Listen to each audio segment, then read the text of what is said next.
तो hello guys, welcome to career mentors. और आज आप देख रहे हैं क्लास 10th ज्योग्राफी का chapter number 1 resource and development का टॉपिक सॉइल इरोजन। अब प्यारे बच्चों, सॉइल इरोजन के बारे में तो आप बहुत अच्छे से पहले से ही जानते होंगे। क्या होता है बच्चों सॉइल इरोजन?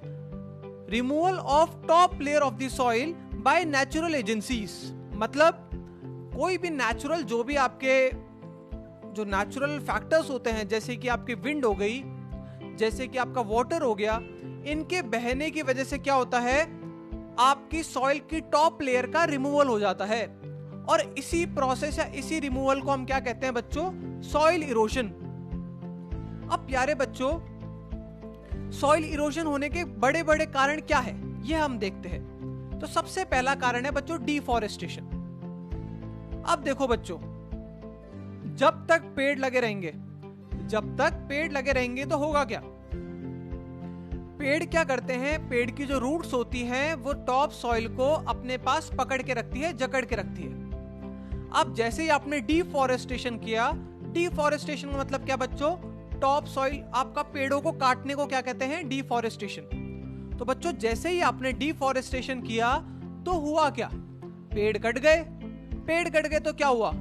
जड़ भी कट गई। और जड़ कट गई तो क्या हुआ? जो आपकी टॉप सॉइल है प्यारे बच्चों, वो अब रूट्स के साथ पकड़ी हुई नहीं रही। मतलब अब अगर तेज हवा का झोंका आएगा या फिर पानी बहुत ही तेज स्पीड से आएगा तो टॉप सॉइल उड़ जाएगी। और क्या रीजन हो सकते हैं बच्चों? ओवरग्रेजिंग भी वही सेम कॉन्सेप्ट है। जो घास होती है बच्चों, वो मिट्टी को पकड़ के रखती है।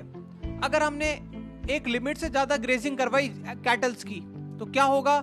वो घास वहां से खत्म हो जाएगी और सारी की सारी सॉइल क्या हो जाएगी? वाटर और विंड के थ्रू वहां से हट जाएगी। ये सबसे इंपॉर्टेंट फैक्टर्स हैं जिससे क्या होता है? सॉइल इरोजन होता है। अब बच्चों दो टाइप का सॉइल इरोजन होता है।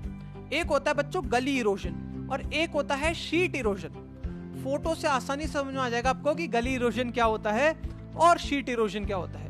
गली मतलब बच्चों आप जानते हो, गली मतलब गली बॉय नहीं। गली मतलब क्या होता है? जैसे एक नैरो चैनल, मतलब अगर पानी की बहुत तेज एक नदी जा रही हो और वो मिट्टी के बीच में एक गली बना दे, गली मतलब एक चैनल बना दे, उसको हम क्या कहते हैं बच्चों? गली इरोजन। आप डायग्राम से समझ पाओगे। देखो, ये देखो, यहां से कभी नदी गई होगी और यहाँ पे बीच में इसने गली बना दी, एक चैनल बना दिया, इसको हम क्या कहते हैं बच्चों? गली इरोजन। और शीट इरोजन का मतलब एंटायरली पूरी की पूरी शीट उड़ जाए। जैसे कि आप यहां देखोगे नेक्स्ट पिक्चर में, ये देखो शीट इरोजन बच्चों क्या है? एंटायरली पूरी की पूरी क्या हो गई? शीट रिमूव हो गई। ये क्या कहलाएगी प्यारे बच्चों? आपकी शीट इरोजन। क्लियर है? इससे पूरी की पूरी टॉप सॉइल उड़ जाती है। गली में तो क्या होता है? सिर्फ एक पार्ट ऑफ लैंड आपका क्या होता है? रिमूव होता है। यहाँ पे पूरी की पूरी शीट रिमूव हो जाती है। ठीक है, बहुत आसान है बच्चों। अब हम कैसे सॉइल इरोजन को रोक सकते हैं? How can we control soil erosion? सबसे पहला है बच्चों कॉन्टोर प्लविंग। अब देखो, जब भी आप प्लफिंग करो, मतलब जब भी आप खुदाई करो, ठीक है, तो आप कॉन्टोर लाइंस के अलोंग करो। अब कॉन्टोर लाइंस मतलब जैसे आप यहां देख रहे होगे, आपने जो पर्टिकुलर खुदाई कर रखी है वो देखो कैसे लाइन बाय लाइन कर रखी होगी। इससे फायदा क्या होता है कि जब भी पानी हाइट से नीचे आता है तो एक तरह से वो स्पीड ब्रेकर का काम करती है। दिख रहे होंगे आपको, स्पीड ब्रेकर की तरह काम करती है। तो ये पानी की स्पीड को क्या कर देती है? कम कर देती है। साथ ही साथ हवा की स्पीड भी क्या कर देती है? कम कर देती है। बात समझ में आया बच्चों? तो कॉन्टोर प्लफिंग में क्या होगा? आप ये ऐसे अलग अलग कॉन्टोर्स बनाओगे तो कॉन्टोर लाइन बनाने से क्या होगा? कॉन्टोर लाइन मतलब ये ऐसे लाइंस टाइप की बना दी। इससे क्या होगा प्यारे बच्चों कि जो हाई स्पीड में पानी आएगा उसकी स्पीड क्या हो जाएगी? कम हो जाएगी। क्लियर है बच्चों? और दूसरा तरीका क्या है बच्चों? Terrace farming. टेरेस फार्मिंग में वैसा ही है, मतलब आप खेती करो तो इसे टेरेस के फॉर्म में करो, जैसा आपको पिक्चर में दिख रहा होगा, अलग अलग टेरेसेस के फॉर्म में। इससे फायदा क्या होगा? इससे वही फायदा होगा कि पानी एक स्पीड में नहीं बहेगा, उसकी स्पीड धीरे धीरे करके कम हो जाएगी। बात समझ में आ रही है? जैसे कि मान लो आपको बाइक चलानी है, तो अगर खाली रोड में चलाओगे तो आप बहुत स्पीड में चलाओगे, और मान लो ऐसी है जो सीडी वाली एरिया में आपको मैं बाइक चलाने को बोलूं तो आप स्पीड इसमें गेन ही नहीं कर सकते। बात समझ में आ रही है? तो इसको हम कहते हैं बच्चों टेरेस फॉर्मिंग। तो यहाँ पे पानी और विंड की स्पीड क्या हो जाती है, कम हो जाती है। ठीक बच्चों, और क्या है बच्चों, स्ट्रिप क्रॉपिंग। स्ट्रिप क्रॉपिंग का मतलब क्या हुआ प्यारे बच्चों? स्ट्रिप क्रॉपिंग का मतलब यह हुआ कि हम क्या करते हैं, जो बड़े बड़े जो खेत होते हैं प्यारे बच्चों, उनको ऐसे स्ट्रिप के फॉर्म में उगाए।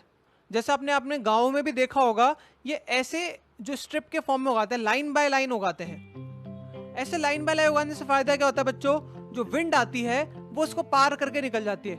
मतलब विंड से क्या होता है, ये फसलें खराब नहीं होती है, विंड इसके बीच में से निकल जाती है। इसको हम कहते हैं बच्चों स्ट्रिप क्रॉपिंग। और क्या हो सकता है बच्चों, आप बड़े बड़े शेल्टर बेल्ट लगा दो। शेल्टर बेल्ट क्या होगा बच्चों, जो बड़े बड़े पेड़ होते हैं बच्चों, उसको आप चारों तरफ लगा दो अपने फार्म लैंड के। आपने जहां पे अपनी फसल उगाई है उसके चारों तरफ बच्चों क्या कर दो, शेल्टर बेल्ट की तरह क्या करो, एक चारों तरफ एक दीवार बना दो पेड़ों की। इससे क्या होगा, जो हवा आती है तेज स्पीड में, वो आपकी क्रॉप को खराब नहीं करेगी। बात समझ में आई बच्चों? तो ये आपका चैप्टर बच्चों यहीं खत्म होता है। थोड़ा सा बोरिंग चैप्टर था, बट आई होप मैंने कोशिश करी कि आपको ये चैप्टर समझ में आए। थोड़ा सा फैक्चुअल टॉपिक था, थोड़ा सा इसमें आपको डेटा याद करना था, डेटा इन द सेंस आपको टॉपिक्स के नाम याद करने थे, बट कोई बात नहीं बच्चों, इतना भी डिफिकल्ट नहीं है। आई होप आपको ये चैप्टर बहुत अच्छे समझ में आया होगा। ठीक है बच्चों, तो अब हम मिलते हैं नेक्स्ट चैप्टर में। तब तक के लिए खुश रहे, वीडियोस को देखते रहे।